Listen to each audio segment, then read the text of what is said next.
Welcome back. Panel is here. You know, this week began with the first gut punch, which was Russia and the FBI.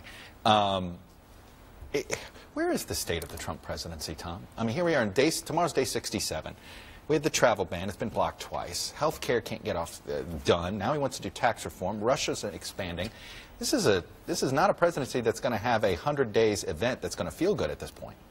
Well, it's a big lesson for the president. There's a huge difference between standing before a crowd in Kentucky, as he did just 10 days ago, and repeating campaign promises, and then actually governing from 1600 Pennsylvania Avenue and getting things done.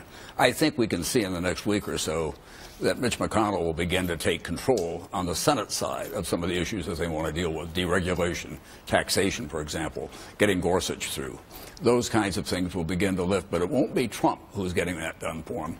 I really think that this has been not fatal for Trump, no question about that. Nothing's fatal this early. Yeah. No, but how nimble he's going to be and whether he can change. We haven't seen much evidence of that in his private life or in his public life, and I think that's what we've got to watch. It's interesting to me. His instinct is to want to work with Democrats. Let me put there's an excerpt, a great Robert Draper just a piece on Trump, and he wrote this based on an interview.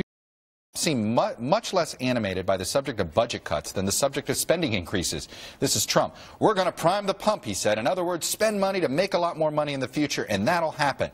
And as Draper wrote, a clear elucidation of Keynesian liberalism could not have been delivered by Obama. Hugh Hewitt, is that your party now? Well, it's an interesting opposition to going back to the right wing and trying to... I think he's done with the right wing. Done with the right wing. He is done with the right wing. If you buy 5 stocks, one of them is the Supreme Court. That went up 400% this week. One is healthcare. It bankrupted. You still have the military up, you have the tax bill, and you have the infrastructure. He's going to bank on the other 4 going up. But the Supreme Court win, I think you had the 2020 Democratic nominee here in Mark Warner. I've said that for a long time. And well, you can't be the Democratic nominee and not support a filibuster. That's it. That's why he's running for president, and he's going to go with Chuck Schumer, and the Reid rule is going to break the filibuster, and that is great from my perspective. But Eliana, it does sing.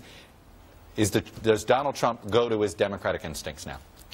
I think that's 100% true. You're going to see him move to the left. He's wanted to do infrastructure. He wants to do a big push on it. And the thing I found interesting this week is that he went to the Freedom Caucus, and his pitch to them, his means of persuasion was he singled out Mark Meadows, and he told Republicans, you're going to lose, I'm going to campaign against you. And people said to me, it wasn't the best means of persuasion, but when he moves to his left, he gets to sell people on things and say, I'm going to give you things you're really going to like. So I think it's going to be interesting to watch him. I think that's much more the mode he likes to be in. It didn't work for him to recriminate people and pound them over the head. So I think he's going to be much more effective when he's giving out goodies. How many Democrats will listen to him if he moves left? None that want to get, and none that are up in 2018. I mean, Democrats right now are the grassroots of the party, which really stepped forward and extinguished.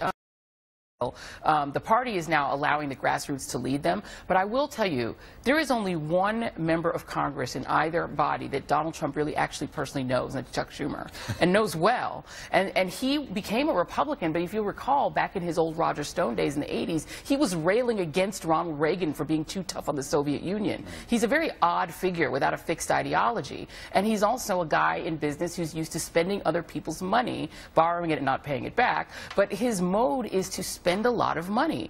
And it's interesting watching most of the Republicans, except the Freedom Caucus, just go along sort of lemming-like with whatever he wants to do to change their ideology. Well, I think the Freedom Caucus question has been, do these fiscal conservatives in Congress go along with an infrastructure bill because they're giving the president leeway, in his first 100 days? Right. We saw in health care that it's not likely, but I think it's because the president didn't know the policy details and he wasn't able to persuade them. Can he do it on infrastructure? I think it's an open question. And it's going to be the big thing, Chuck, about this president, and we've known him for a long time in his New York days and now as a campaign, the attention span is about that big. Well, and that's why he's glad it's in the rearview mirror, I guess. Yeah. All right.